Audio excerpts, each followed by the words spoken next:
So around here we have Lake Norman, which has a dam which kills which has hydroelectric power. We have Mountain Island Lake, which has a smaller dam, which has power producing capabilities.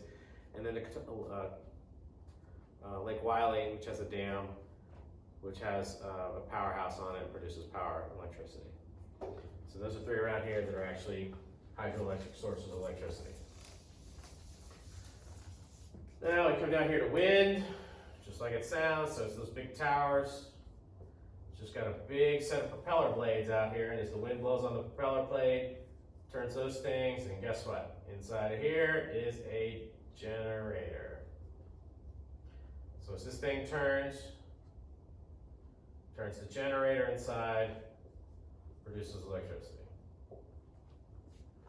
So the problem is, in order to get any usable amount of electricity out of something setups like this, you have to have thousands of acres of these things standing up. And so you can go out and look in California, and when you're driving some places in California, you can drive for miles and miles, and all you see is big, tall wind generators.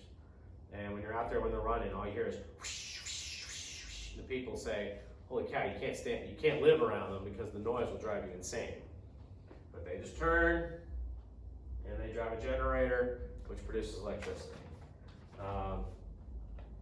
So that's wind, a wind-driven source of electricity. Last one is tidal. Now, only in a few places around the world can you do this because the tides, it literally takes the energy of the tide moving in and out. And so what they do is they build a kind of a gate. Over here is the land. And so as the tide comes in, it spins, flows across this, runs the little flappy wheel this way as the water goes in. As the force of tide goes in, and of course there's a shaft right here which is connected to guess what? A generator, which produces electricity. Then as the tide stops, because tide goes in and out, as the tide stops, tide starts, tide out,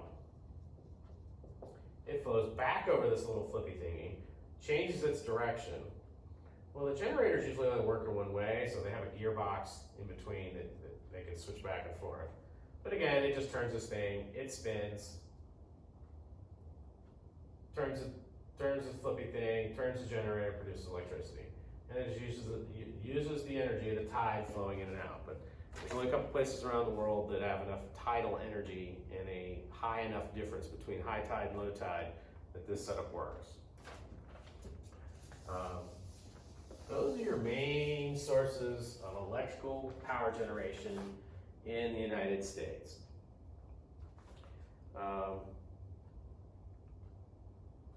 So now, what kind of power do we get? So typically when we talk about power, there's AC, which stands for alternating current, alternating, and DC, which is direct current. So for you guys, alternating current comes out of wall. It's usually 110 volts. Volts is the measure of how much power you're getting, not in watts, but that's the voltage, that's the type, and it's at 60 hertz. You don't have to know this, but that's AC, because it alternates. It literally looks like a wave. It goes plus, and then it goes minus, and that's why they call it alternating. You don't have to know that, but that's just why it is. And the direct current comes out of batteries. So anything you're putting batteries in is taking direct current. Anything you're plugging into the wall takes alternating current. And you can convert back and forth between the two with a thing called a transformer. But when you do that, you do lose things to heat, which is, guess what, it's going to be tomorrow's lesson about losing things when you transfer power back and forth. So, but AC is what comes out of the wall, DC is what comes out of batteries, and so AC Goes from the power plant in these big high tension lines, big towers and stuff you see, travels long distances across the country. Those voltages on those lines are 60,000 volts, quite high to get that current, get that electricity down the wire. And then it gets someplace, and then they step that current, that voltage down to every time it goes through a substation until it finally comes out of the wall of your house at 110 volts, which is what all your appliances use. And that's today's lesson on electricity.